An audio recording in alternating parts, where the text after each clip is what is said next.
Oh, what's up, guys? Andre here. Welcome to another video. So I've got two more different like dirt videos for you guys. So this first one is just gonna be focusing on sword. So a lot of people tell me all the time, okay, well, if I go second versus sword, there's absolutely nothing I can do. I'm obviously gonna lose 100% of the time. That's not true.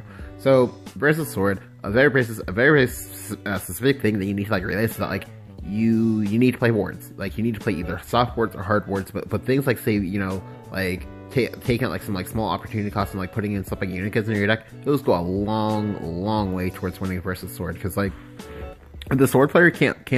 Alright, so if they go one drop but they can't actually buff the one drop in time, then they have to trade in two full units. They either have to trade in two full units, or they have to like trade in, or they have to take like a minus one in order to get the Unica off the field. But the Unica, like, it can bring you to like turn 4 a lot of times. Sometimes if you're like playing stuff like that, like if you're playing stuff like, say, if you could like say like Unica into Grimnir into, say, maybe like swing card Evo of some sort, you're probably winning that game because they didn't actually get to do anything to you. Like they haven't like touched your HP bar, and as a result, like you're kind of like scaling it into that into the later portion of the game where like they're like losing value and you're gaining value because you have better mid to late game cards than they are. So yeah, so if you don't want to play tempo or something like that, just, you know, go ahead and learn the value of like soft wards. Like soft wards save lives.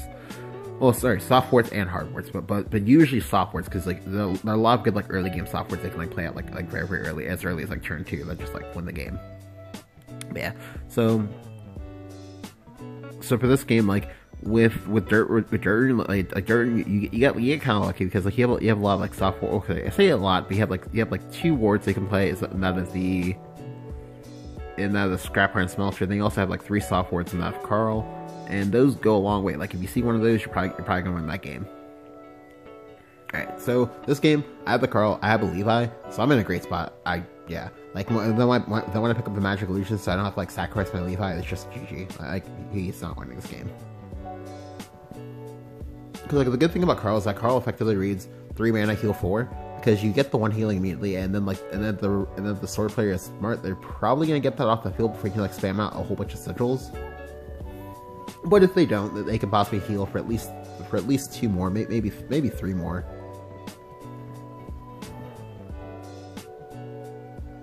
Alright, so here he goes Trooper. So a very important thing is to note is that he did miss his 1 drop. But the 1 drop would not have changed that much with what happened this game. Well, it might have changed a few things, but not like terribly much.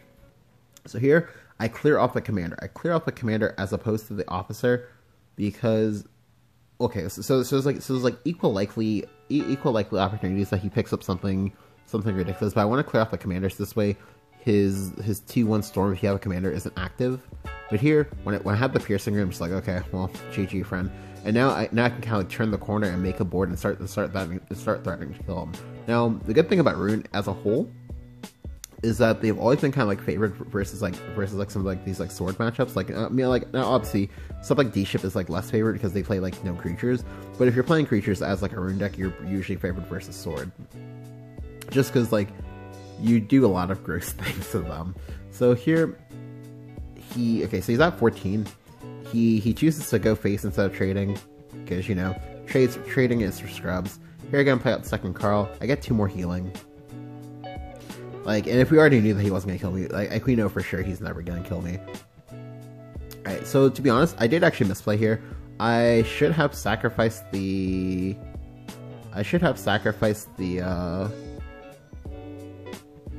Illusionist here. I like sacrificing Illusionist is good if he decides to trade. But I want to go ahead and punish him as hard as possible for not trading. So now I'm just gonna threaten lethal. Like he has to trade into both. Or sorry, he has to make trades this turn. Even if he makes trades, like he's so far behind on board, he can't ever come back out.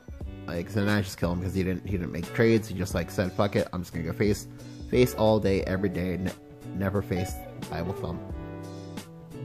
And yeah, he just lost. Like, because again, I had an early game 2 drop and a 3 drop. I had a removal spell once I had already had a board, because again, like if they choose not to train to your soft board, then you just, you know, you go ahead and like use your removal spell, and like usually the whatever form of soft board it was he had, like will usually punish them for having not traded.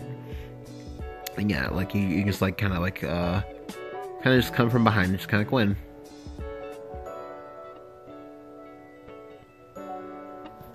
Alright, so for this game is not versus aggro. I mean, obviously, like, I assumed it was going to be versus aggro, but no, it's actually versus, I believe it's mid-range, but it's like a similar result.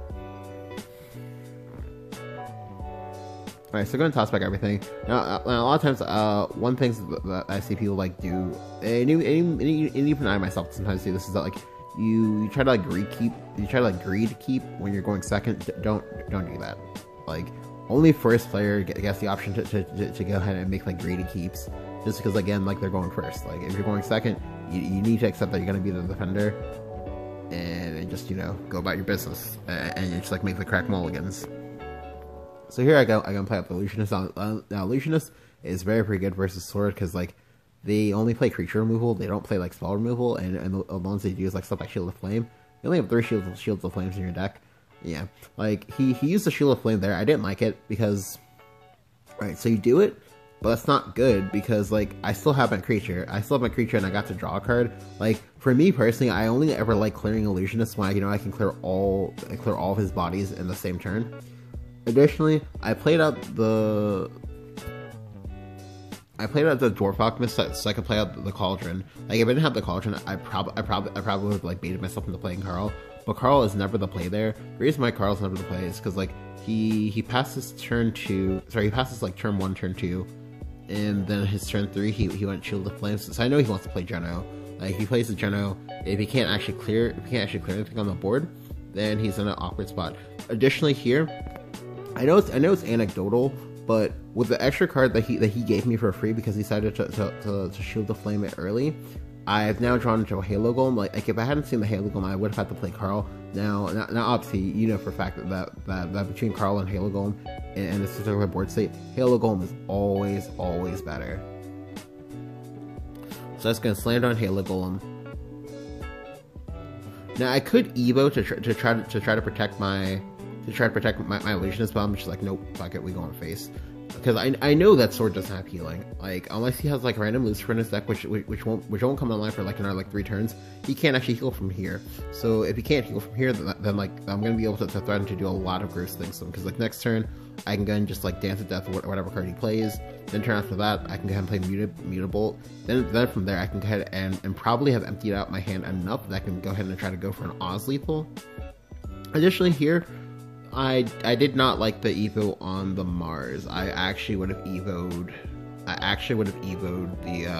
the Lord General Romeo. I mean, alright, so you already know for a fact I want to kill Mars. Like Mars is your meal ticket. I need to deny you of having your meal ticket.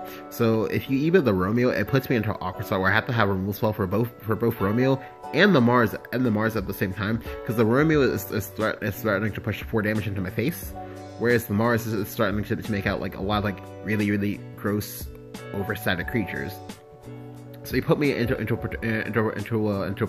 predicament. Like, you want to make my turn as difficult as possible in order to win. Now, like he didn't do that. He literally just served me up his win con on a silver platter, and I'm gonna take it. Like, I'm just gonna go and Dance to Death. Like, I don't care about Romeo. Like Romeo can go die. Like, and if you've never seen it, go ahead and watch the movie. Go ahead and watch the movie. Yeah, go ahead and watch the movie Romeo Must Die.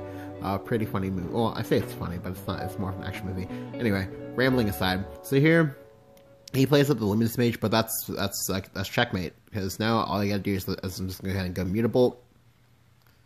He can't actually blow up his board because he's not Shadow, and he can't heal because he's not like Dragon or Haven. So yeah. So now he goes to 6.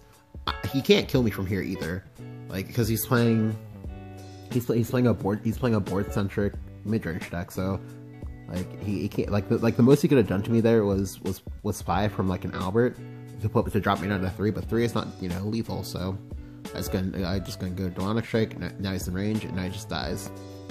Now again, I don't know how much this might have changed. It probably will change a little bit, but if he had Evo'd that Romeo, that would have been a lot more. That would have been a lot more scary, because like I would have had to have like dealt with Mars and dealt with like other things at the same time, Like, I mean, obviously, we know that I had the Dance of Death and the Mutable, but he did not know that. So, you definitely will want to go ahead and make your turns as awkward as possible when you're playing versus any deck in general. Like, but specifically, like, when you're like, well, specifically in this case when you're playing versus Burner, because you know that Burner plays like Dance of Death and whatnot. Like, and that's it's very, very important that you try to like play around that as best as possible. But yeah, the next games that I'll have for you guys will be the Shadow and Runecraft games, because those games were both kind of interesting. If you enjoyed the video, go and leave a like, hit the subscribe button. Let me know what you think about soft wards in the metagame. Like, are there any soft wards that you like versus Sword? If there are, just, go ahead and like let me know down in the comments below. Thank you guys for watching, and I'll catch you guys next time. See ya!